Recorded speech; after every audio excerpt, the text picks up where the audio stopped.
जय श्री राम दोस्तों। अघोरियों की साधना विधि सबसे ज़्यादा रहस्यमयी है। उनकी अपनी शैली है, अपना विधान है, अपनी अलग विधियाँ हैं।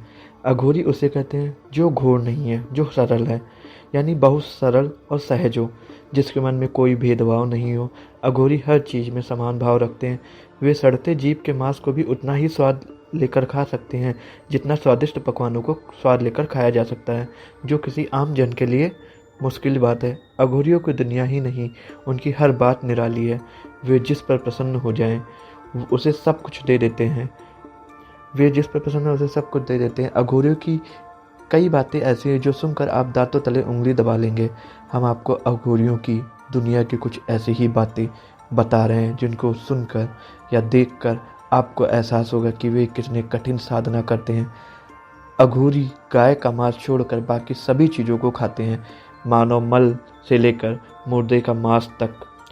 अघोर पंथ में शमशान साधना का विशेष महत्व है, इसलिए वे शमशान में रहना ही ज़्यादा पसंद करते हैं। शमशान में साधना करना शीघ्र ही फलदायक होता है। शमशान में साधारण मानव जाता ही नहीं, इसलिए साधना में विघ्न पड़ने का कोई प्रश्न ही नहीं उठता। उनके मन में अच्छे बुरे का भाव निकल जाता है, इसलिए वे प्यास लगने पर खुद का मूत्र भी पी लेते हैं। अघोरियों के लिए के बारे में कई बातें प्रसिद्ध हैं, जैसे कि वे बहुत ही हठी होते हैं। अगर किसी बात पर अड़ जाएं तो उसे वे पूरा किए बगैर नहीं छोड़ते। गुस्सा हो जाएं तो किसी भी हद तक जा सकते हैं। अधिकतर अघोरियों की आंखें लाल होती हैं, जैसे वो बहुत गुस्सा हो, लेकिन उनका मन उतना ही शांत भी होता है। काले वस्त्रों में लिपटे अघोरी गले में धातु की बनी नरमुंड की माला पहनते हैं। अघोरी अक्सर शमशानों में ही अपनी कुटिया बनाते हैं, जहाँ एक छोटी सी धुनी जलती रहती है। जानवरों में वो सिर्फ कुत्ते पालना पसंद करते हैं। उनके साथ उनके शिष्य रहते हैं जो उनकी सेवा करते हैं। अघोरी अपनी बात के बहुत पक्के होते हैं। वे अगर किसी से कोई बात कह दें तो उसे वे पूरा करते हैं। अघोरी अमूमन आम दुनिया से कटे हुए होते हैं। वे अपने आप में मस्त रहने वाले, अधिकांश समय दिन में सोने और रात को शमशान साधना करने वाले होते हैं। वे आम लोगों से कोई संपर्क नहीं रखते, ना ही ज़्यादा बातें करते हैं।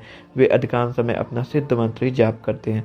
अघोरी मूलतः 3 तरह की साधनाएं करते हैं: शिव साधना, शव साधना तथा शमशान साधना।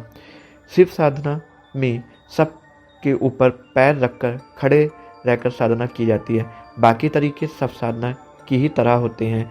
इस साधना में सब के ऊपर पैर रखकर खड़े रहकर साधना की जाती है। बाकी तरीके सब साधना के तरीका ही होते हैं। इस साधना का मूल शिव की छाती पर पार्वती द्वारा रखा हुआ पाँव है। ऐसी साधनाओं में मुर्दे को प्रसाद के रूप में मांस और मदिरा चढ़ाया जाता है। शव और शिव साधना के अतिरिक्त तीसरी साधना होती है, जिसे शमशान साधना कहते हैं, जिसमें आम परिजनों को भी शामिल किया जा सकता है। इस साधना में मुर्गे की जगह शव पीठ की पूजा की जाती है, उस पर गंगा जल चढ़ाया जाता है। यहाँ प्रसाद के रूप में भी मांस मदिरा की जगह मावा चढ़ाया जाता है।